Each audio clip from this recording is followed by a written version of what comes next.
on. So that's why I sometimes ask you if you did it or you didn't, because none of them are like actual have-tos. All the stuff like she practiced bed making with you last year, that was just more to help you get ready for clinicals. Did any of you guys make a bed last year in clinical? Or no, you didn't? Okay, well you will be this year, okay?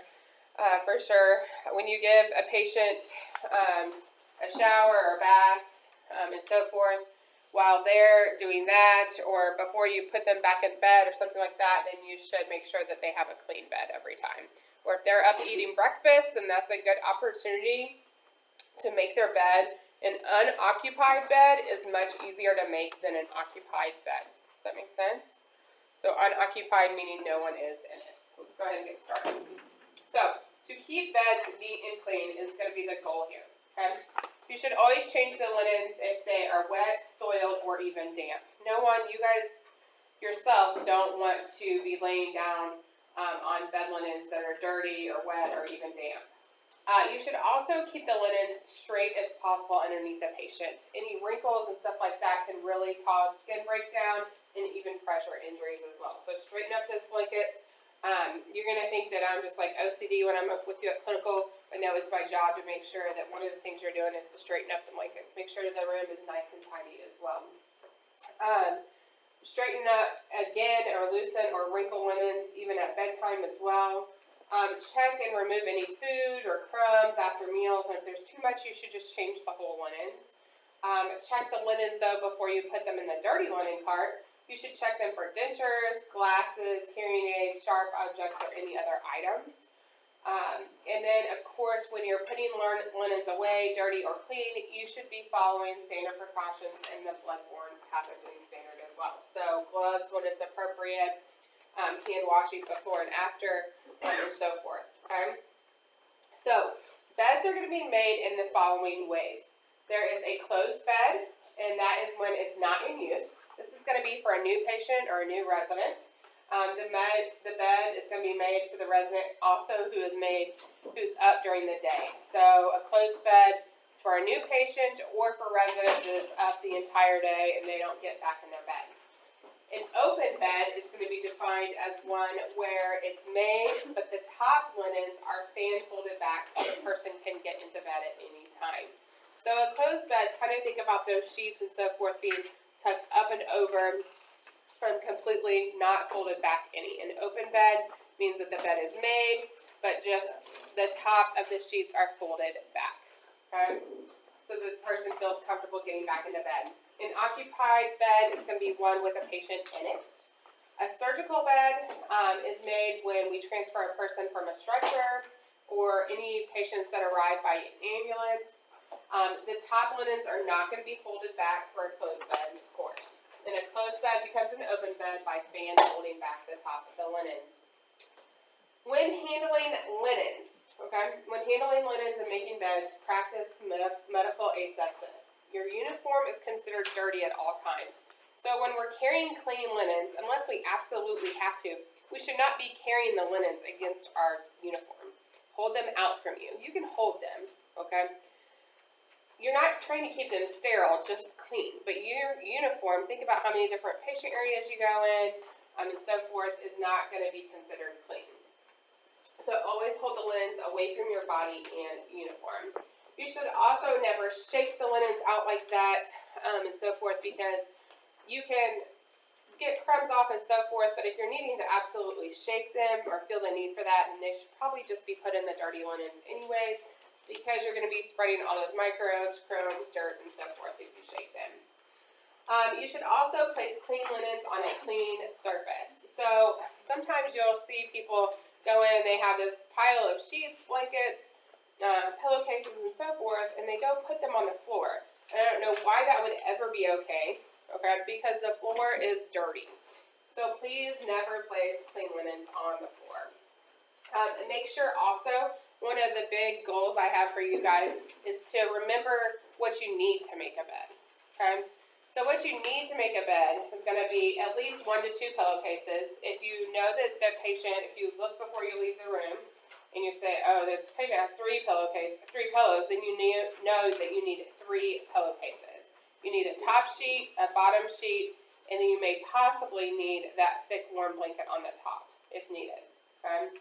But if you're just changing the linens in everyday use, we typically just change the top sheet and then the bottom sheet. The bottom sheet is the one that goes over the mattress, right? And then the top sheet is the one that you lay under, and then the comforter or thicker blanket on top, or what hospital beds or resident homes are made with.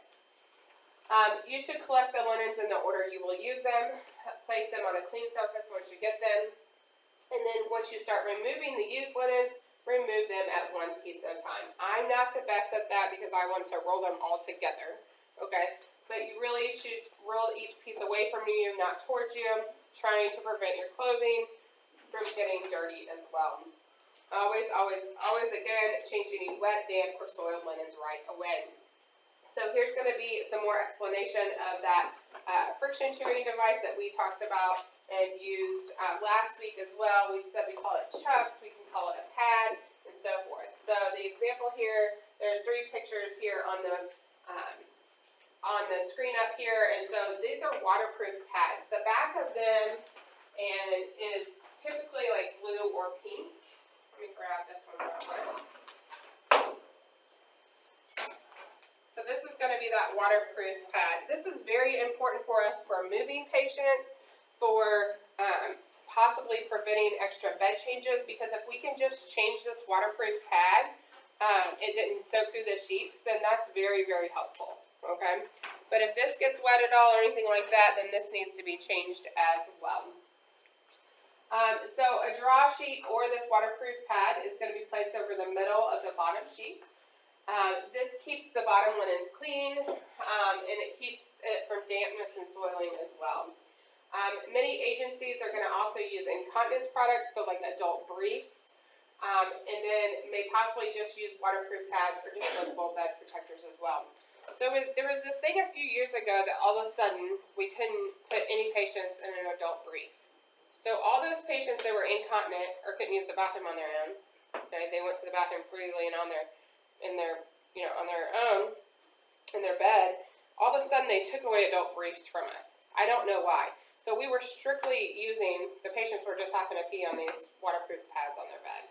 And then now they basically came back, but it's kind of a back and forth in between what agency that controls us, basically. You guys remember? Like CMS, so Center for Medicare, and so forth. So Medicare and Medicaid and all insurance companies basically tell us what we can and cannot do in medical facilities. They're the ones who come in and survey us because they're the ones that pay us, okay? And so they basically change the things on what we can and cannot do at that time, what they found to be working or not working.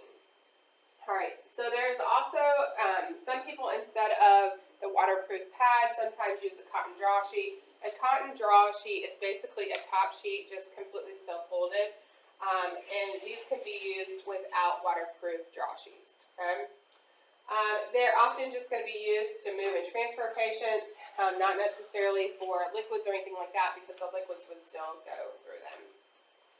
Alright, so this is going to be a picture here of collecting the linens in the order that we need them. So bottom sheet, the pull chuck or the waterproof pad, the top sheet, the blanket, and then the pillowcase as well. She's holding them still close to her body, but away from her body, not leaning them on her body is the main thing, because remembering your scrubs are dirty. Making the bed themselves. So maintaining safety and medical asepsis are going to be important during this time. Closed beds versus open beds again. So closed beds are made for residents who are up for most of the day or for new patients or residents. This is a picture of a closed bed. Alright, this is a picture of a closed bed. So an open bed would just mean that this top of the sheets and the blanket would be folded down, just to about right here. Okay? So you need to keep that in mind at all times. This is the open bed. So the top sheet and the blanket is folded down. This is for newly admitted patients saying you're welcome here. You're going to come get into this bed soon. Also for patients that are getting ready to get into bed, or patients that are out of bed for a short time. The majority of our beds are going to be made like this when we're at clinical, an open bed. If you are making an occupied bed, then the patient stays in the bed the whole linen change time, and we're going to be practicing that. okay? You should keep the patient in good alignment at all times. Don't have him falling off the bed one way and so forth. You also need to follow restrictions or limit in the person's movement or position. You should explain each procedure or step before it is done, and that's just good communication. The surgical bed or recovery bed is made for patients returning from their rooms from surgery, anybody who arrives at the agency by ambulance, or who goes by stretcher for treatment or therapy areas.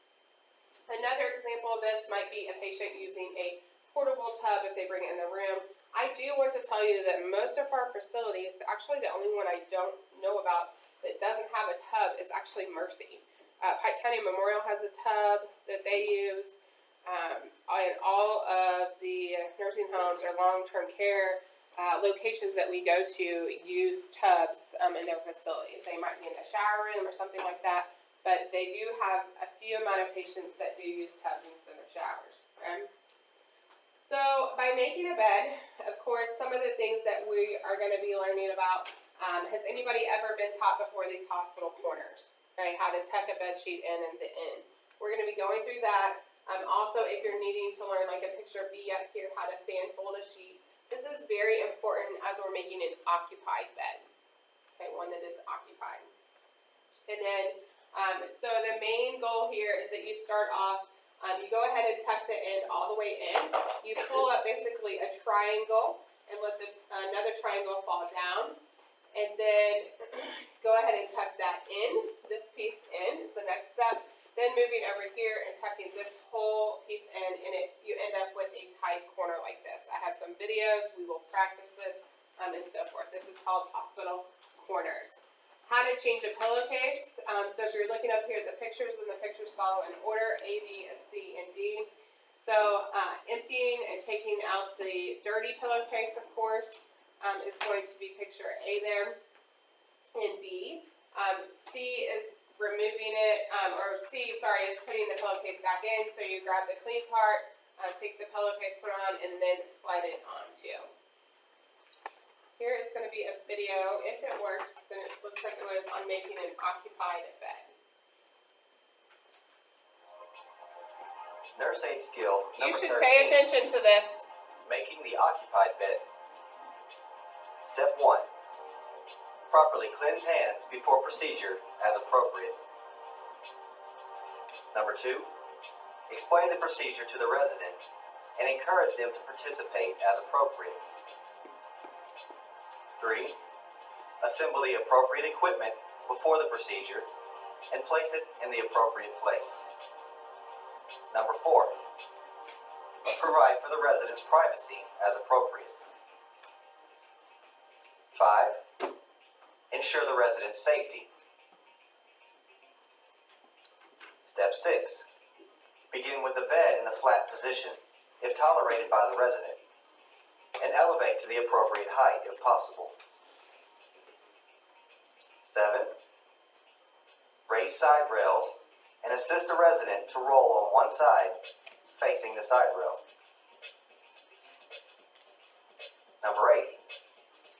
Roll or fan fold the soiled linen, soiled side inside, to the center of the bed. Place the clean bottom sheet along the center of the bed and roll or fan fold the linen against the resident's back and unfold the remaining half.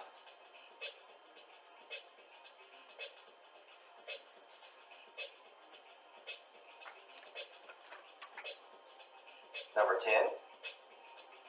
Raise the opposite side rail and assist the resident to roll over to the bottom linen, preventing trauma and avoidable pain to the resident. 11. Remove the soiled linen and place it in an appropriate place.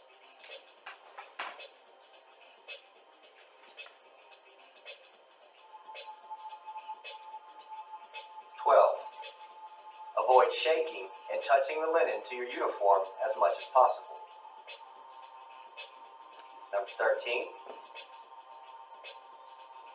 Make all clean bottom linen tight and free of wrinkles. 14. Apply the unsoiled top linen.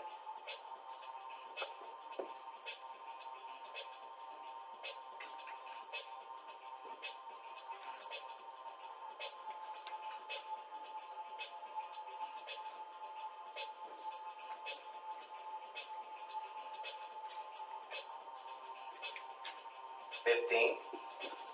Apply the clean pillowcase with zippers and/or tags to the inside, gently lifting the resident's head to replace the pillow. And 16. Leave the resident in a position of comfort in a neatly made bed.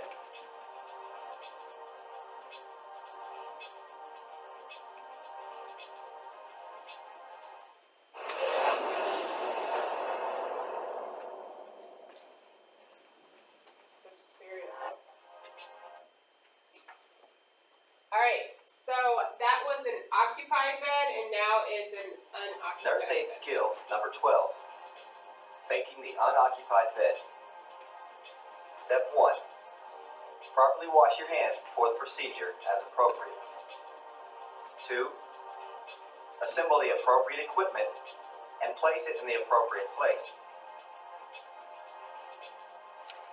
Number 3. Begin with the bed in a flat position and elevate it to the appropriate height if possible. Lower the bed when complete. Number 4. Remove the soiled linen and place it in an appropriate place.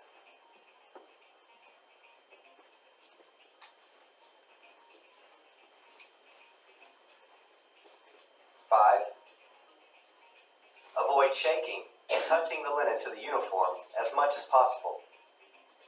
Step 6. Apply the bottom sheet to the clean mattress, keeping it straight and centered. 7. Make all clean bottom linen tight and free of wrinkles. 8. Apply the top linen.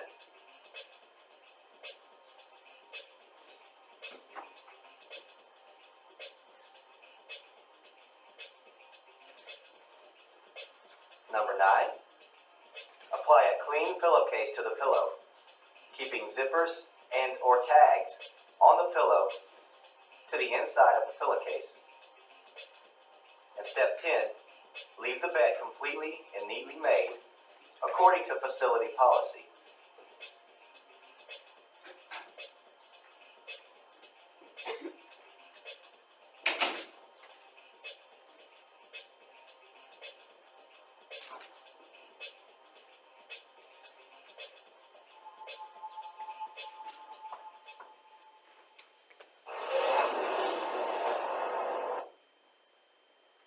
Alright, so I want to talk about this problem solving real quick. So you need to give a person a bath in bed. The person must, I should say, remain in bed. Which type of bed will you make? So the person must remain in bed. Occupied bed, okay? Will you change the linens or give the bath first? What will you do first? Bath, okay? And then as you're finishing up the bath, then you will change the linens to be the clean linens. You don't want to put the dirty patient on the clean linens. And plus, if you're giving a bath in a bed, you're going to get the linens wet anyways, okay? While changing linens, when will you apply and remove gloves and practice hand hygiene? So when changing linens, when will you apply and remove gloves and practice hand hygiene? When changing linens? Before and after for sure. If for some reason at any point taking off the dirty or soiled linens, you get like visible any dirt on them or something like that, then you could actually do a glove change in the middle as well. Does that make sense? But basically before and after for the bed change. So let's go ahead and keep moving forward here to the next chapter, which is going to be chapter 23, mouth care. Everyone's favorite area, okay? Alright, so oral hygiene. PO, the term PO is the medical abbreviation for oral or mouth, okay? So oral hygiene or mouth care, the goal here is going to be to keep the mouth and the teeth clean. It also prevents mouth odors and infections. It increases comfort for the patient. It can make food taste better. And reduces the risk for cavities or dental caries and periodontal disease as well. Flossing is also very important, okay? It removes plaque and tartar from the teeth, and it removes the food from between the teeth. You are going to see in a lot of our nursing care resident places, not only do we typically use pretty typical floss, but a lot of them use those actual pick devices that have a little string of floss across them.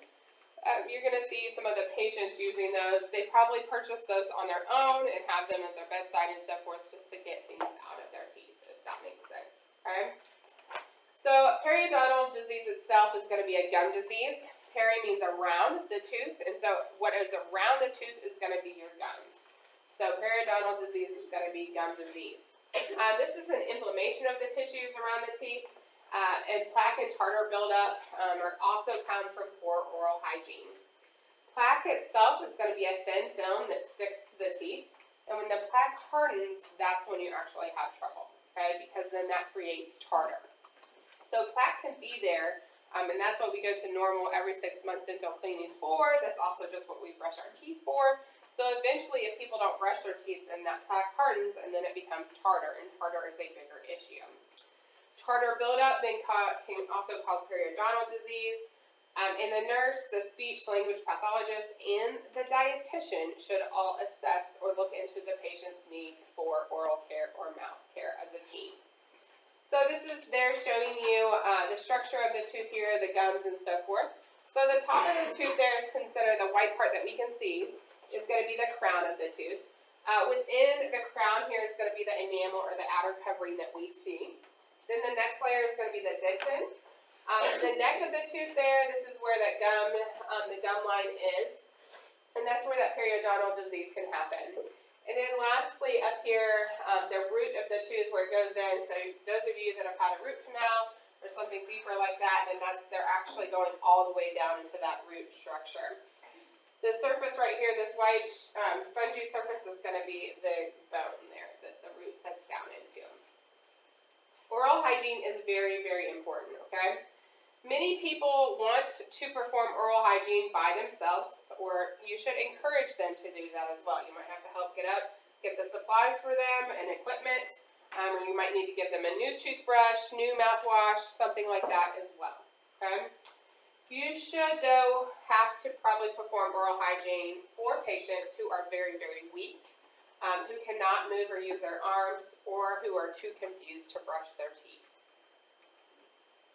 This is showing some baby bottle tooth decay in this picture here. So baby bottle tooth decay happens, and this is why, as CNAs and nurses, we suggest never sending a baby to bed with a bottle in their mouth. This used to be a big thing in the 80s and somewhat in the 90s too, that they laid their baby down in bed to get it to sleep all night, but they gave it a bottle. And the bottle stayed in the bed the whole night. It was just found who knows where, okay? But they gave their baby a bottle, and they put him to bed with the bottle, all right? As long as they could hold it up to that point, then this is what they did. But of course, we no longer recommend that because there has been so much baby bottle tooth decay, because the milk or whatever it was just sitting there breaking down that tooth in the gum structure. So one of the other areas that we have to assist in oral hygiene or mouth care is going to be for an unconscious person. If a person is unconscious, what does that mean? Unconscious. They're not responding to like normal stimuli. So maybe we have them unconscious for a reason, like with medication, that we're needing them to hold still and not to be awake. Or maybe they're in a coma, or maybe they're near death and they're on hospice, and we still need to perform oral care for them, and they would be considered unconscious. They're breathing, they have a heart rate, but they cannot respond to you via answering questions or even eye response or squeezing your hand after giving them instructions. Does that make sense? So these patients, the unconscious patients, need mouth care as well. They often have mouth dryness and crusting on their tongue and their mucous membranes. Okay? Illness, diseases, and then some drugs can often cause these problems, but it can also create problems with a bad taste in their mouth, a whitish coating on their mouth, and on the tongue. Also, you can see a redness and swelling in the tongue as well, and then dry mouth is very, very common on patients that are on any oxygen devices. You should, of course, consult the care plan, and it should tell you what cleaning agents to use. Also, if you're using sponge swabs instead, to apply the cleaning agent instead. Also, another thing you can do is apply a lubricant to the lips after cleaning or brushing their teeth or doing oral care with them. And that's going to help prevent any cracking of the lips. So I say lubricant because most often we think of like chapstick or something like that. But we frequently don't carry chapstick at healthcare places. So a lot of times we'll use Vaseline on their lips. Some type of lubricant is okay. But a lot of times we'll just end up using they have these pretty large tubes of Vaseline that you can get as well. There are some nursing care centers that are now carrying like a lip ointment, so a little tube of that, and maybe one of the hospitals as well. So if that's in their stock room and the patient asks for it, please provide that to them. Or if they're an unconscious patient, then we should provide their lips with a lubricant as well after doing oral care with them. We should also consider when doing the oral care that we need to protect the unconscious patient from choking or aspiration. Aspiration is going to be breathing any fluid, food, or vomit, or any object into the lungs, okay? And that could be deadly and very quick if that happens. So how we're going to prevent choking or aspiration is we're going to position the person on one side by moving one side of their head to the side, okay? So they have this patient laying on the side here. You should only use a small amount of fluid to clean each tooth or the mouth at all, period. And do not insert any dentures on patients that are unconscious, okay? You should keep the person's mouth open with a padded tongue blade, and always assume, though, that the unconscious patient can hear you. So talk to them. I've talked to you a little bit about that in the past. Tell them what you're going to do, okay? Mouth care is given at least every 2 hours on unconscious residents, and you should, again, follow the nurse's directions and the care plan for this. Aspiration is so serious, it can cause death. It can also cause pneumonia. And again, reiterating, because this is the question on the test and so forth, that people that get it wrong, that dentures are never worn when the person is unconscious. Okay? Also, you should not use your fingers to keep the person's mouth open, so that's why we're going to recommend some type of tongue blade as well. Do you know what could possibly happen in an unconscious resident and you're using your fingers? It could bite you, okay? So it's not even intentional, but their mouth could just come down on you like they're biting you. When my grandpa was near death 2 years ago, we were giving him oral care quite often, like maybe every 15 minutes or so. And we would put this sponge in that we're going to do a little practicing with today, and every time he would bite down on that thing. And so it got so bad near the end that we just quit giving oral care with those sponges because he was going to choke. He was biting so bad down on that sponge that it was just staying in his mouth, and we'd have to go in and try to dig it out. Okay, so some of that you just kind of have to see how the patient's handling it and so forth. And it is, when something's put in your mouth, the natural thing is going to be that, okay, plant down on it. So just be very careful with unconscious patients in oral care, because they have to have it frequently, at least every 2 hours, okay? And you're going to see hospice patients, them doing it more frequently than that, okay? Patients that are near death that are unconscious. Denture care. So a lot of our patients are going to have dentures. We have a few sets of dentures, 3 sets of dentures in our classroom, in our lab area. So many to practice with, but so many of our patients have dentures, okay? A denture is going to be an artificial tooth or a set of artificial teeth. They're full and partial dentures, okay? This picture up here, picture B, is going to be a full set. So this is a full set of dentures, okay? But this picture right here, A, is a partial. So they have the rest of their teeth. It kind of looks like a retainer because there's metal here. But they have the rest of their teeth here, but they have what's called a partial denture. And we just call them partials because they only need those last 2 teeth on this patient replaced right there. Also, mouth care is going to be given just as often as with people with natural teeth, so typically twice a day or more if they ask for it. Dentures are, though, very slippery when they're wet. They become very slick. We need to use gloves when dealing with dentures, of course. Okay, you should never be dealing with dentures without gloves on. The cleaning agent that you use for dentures depends on the facility. Most of them have like one of those Effordent tabs to put in here in this container and so forth. So the cleaning agent is kind of dependent facility. You should not use hot water, but like lukewarm water in here, not really cold either, but hot water could potentially melt them or soften them up, and then they lose their shape, and then the patient can't wear them well after that, okay? Remind patients and residents to not wrap up their dentures in napkins or their sheets, because they do that and then we lose them. We throw them away in the trash, there goes $5 grand in trash can. Does that make sense? So dentures are very, very expensive and something that needs to be looked out for at all times. You should also clean the dentures for those who cannot do so. I will tell you, this set of dentures right here and the other set that I have in here, these are fake. Okay, you can see the name Pocket Nurse in here. That's one of the companies we use to get supplies. These are not real dentures, although they really, really mimic them very, very well. Okay. Also, one of the main things here is that this is called a denture cup. You will see that mine up here is clear. You can see it this color or that color. It could be a different color, but they, for the most part, basically fit the dentures and that's it. We can put water in them to clean them and so forth. But the denture cup should be labeled with the patient's name and some other kind of identifying subject. So like on the picture here, it's going to be the room number and bed. Alright, so reporting and recording with oral care. You should report immediately or at once any bleeding or signs of skin breakdown, any unusual odors. If you smell something sweet coming off the breath, that could mean a major diabetic crisis that the patient is in, so that's not a good thing. Okay.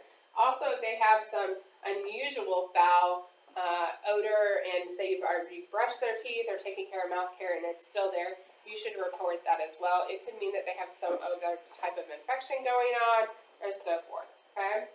And then any changes from any prior observations. Note any changes to the nurse immediately. That you're going to be their eyes and ears for them as well. So then, of course, to record down here, if you don't record it, then it wasn't done. Alright, so on this form down here, it talks about what you did to the mouth and tongue.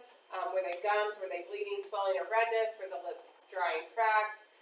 Then down here you say what you did, you brushed the teeth, the mouth structures, and the mouth structures as well, the teeth were flossed, and lip lubricant applied. And then if you did denture care over here, you would just check mark what you did, okay?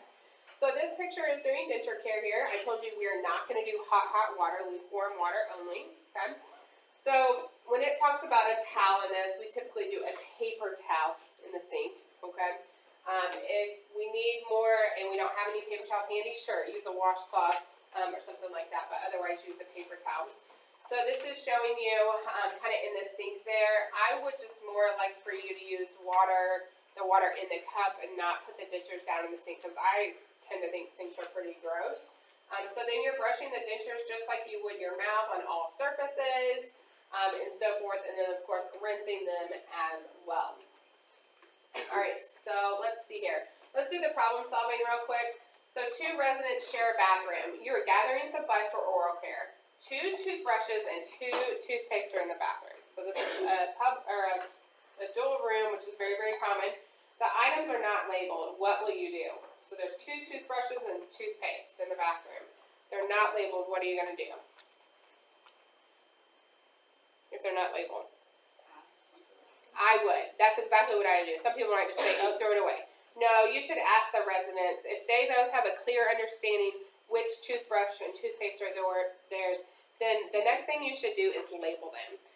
In nursing homes, everything is really big and labeled, whether it needs to be a Sharpie or a sticker put on it or something like that. Everything needs to be labeled with the patient's name at all times or some kind of separating. So if you gave them, you know, a little cup over here for this one, but you labeled the cup, then that would be better than no label at all. Okay? So some kind of labeling would be very, very important. Alright, so here is assisting with mouth care. Please pay attention. These videos are so important to you guys. In this skill, we will be providing mouth care for our clients. The supplies that you will need are a towel or a face towel, a basic toothpaste, toothbrush, gloves,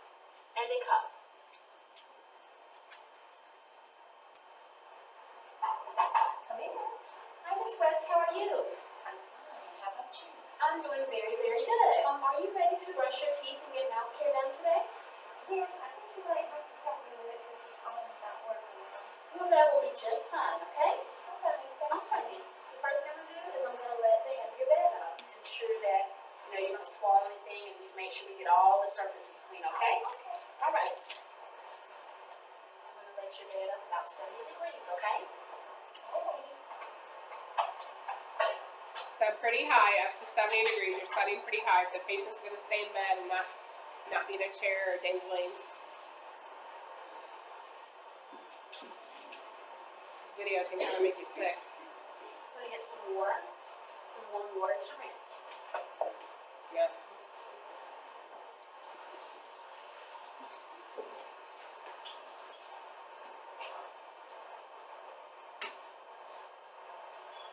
Right, are you ready? Yes, ma'am. Okay, I'm gonna put this over you to ensure we don't mess up your clothing. Okay. So putting a towel over them. Gloves on. Dip your toothbrush in the water because you don't just have a sink handy. Toothpaste on.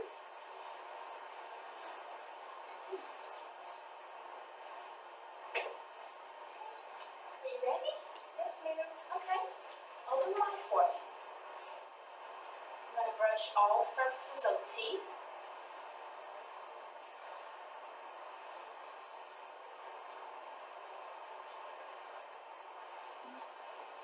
And as I'm brushing, I'm looking at the client's mouth.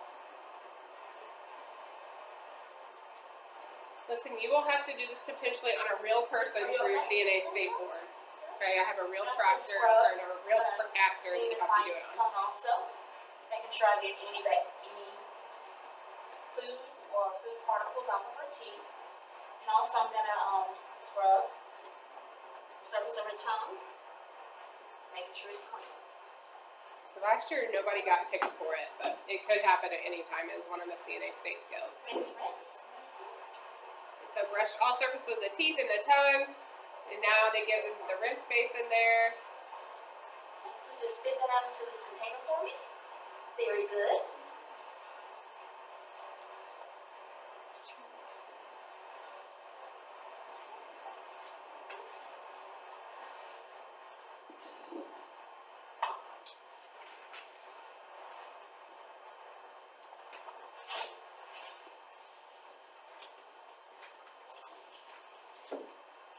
Rinsing your supplies out. When you're rinsing out though, you should use hot water, okay? That's gonna help. I've placed my toothbrush and the mouth basin into the designated dirty area. Remove my gloves.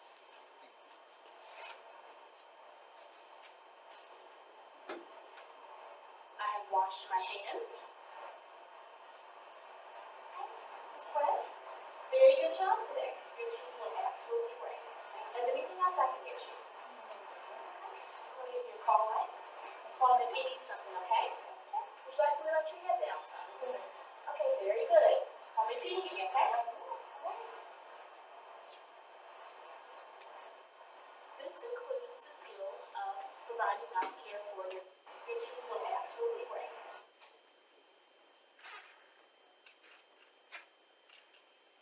This point. Alright, let's watch the providing denture Hey care. everyone, This is it's a long one. I'm not gonna let this whole one Welcome go. to this video. I'm going to go over how to clean dentures as a nurse. So as a nurse, you're going to be providing care to patients who wear dentures.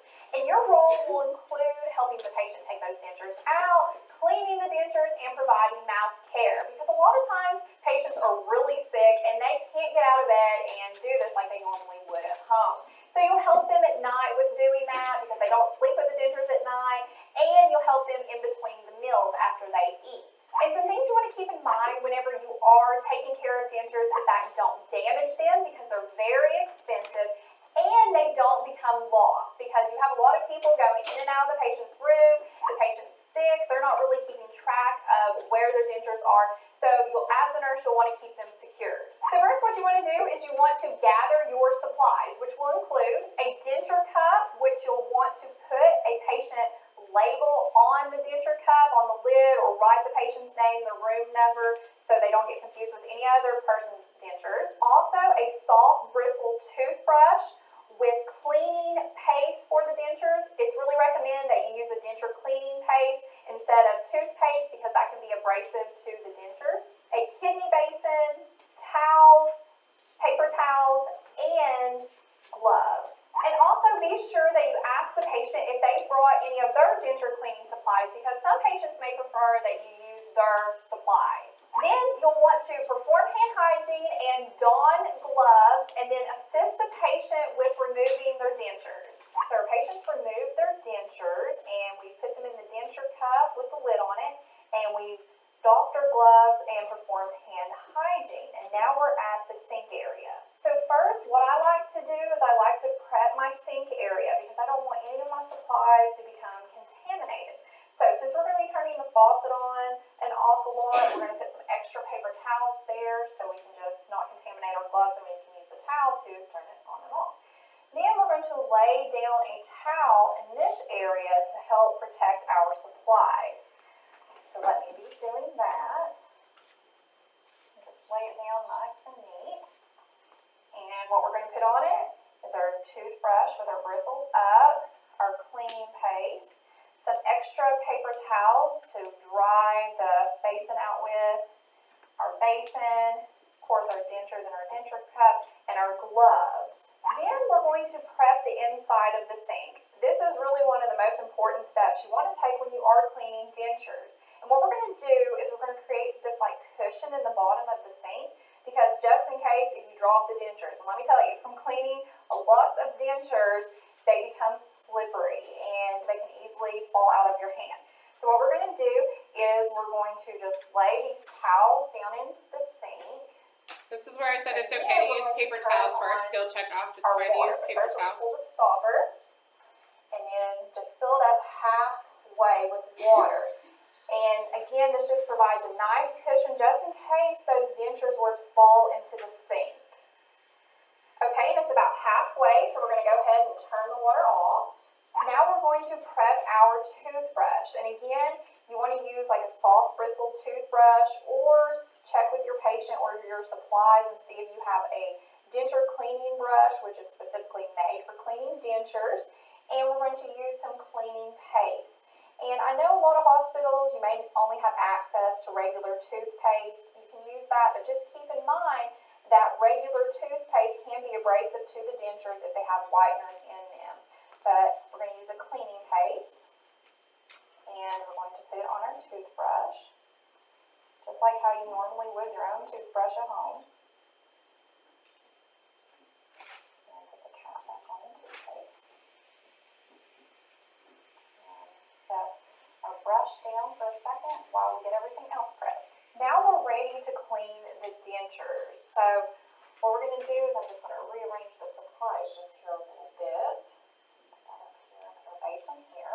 And what we're going to do is we're going to don our gloves, because anytime you are touching dentures, you need to always wear gloves to protect you from getting any germs from the dentures, because the mouth has a lot of bacteria in it. And we're going to turn our water on warm. We don't want it hot because it can damage the dentures. We don't want it too cold because it really won't do the job. So we're going to turn our water on warm. And we're going to get our dentures. And what we want to do first is we're going to rinse them off. We're going to put them in the kidney basin, because we want to clean this denture cup so we'll have a nice clean area for the dentures to be returned to. So grab your dentures and hold them firmly, and then just rinse them. Put them in the kidney basin. Do the other set. Rinse them off in the kidney basin. Now we're going to rinse our denture cup.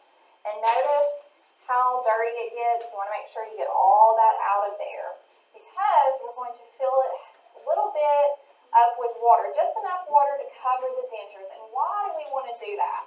Well, we want to do that so the dentures are kept moist because it'll be easier for the patient to put them back in and it'll help them keep their shape. Now, you always want to ask the patient what they use to soak their dentures in because some patients use half of a solution, like half vinegar and half water, or a tablet solution. So always ask them that. Now what we want to do is we're going to start cleaning the dentures. So we're going to get our Some toothbrush. of them just leave them in water, honestly. And we're going to start inward and work our way outward. And see, rinsing helps remove a lot of that, but you have to watch out because down in the gum line, you will get a lot of paste, because a lot of patients use paste on their dentures and food particles, and that's just a nasty reservoir for germs and bacteria to get in. So make sure you really clean that area very good. And then looking at the front of the teeth as well, getting that, because food particles like to get in there. No one wants anything in their So teeth start from the before they inside and move put their out. teeth back in. So you want them nice and clean. She's a big talker, you guys. Flip them over and get up for the, She's rinsing now. and once you get them nice and rinsed, we put them in your denture cup. Now we're going to clean our bottoms. Okay. Then you Again, clean we're the gonna bottoms follow the same way? we did the Inside other to ones. out, so the gum portion And first. inside that gum line. Good. Move her along.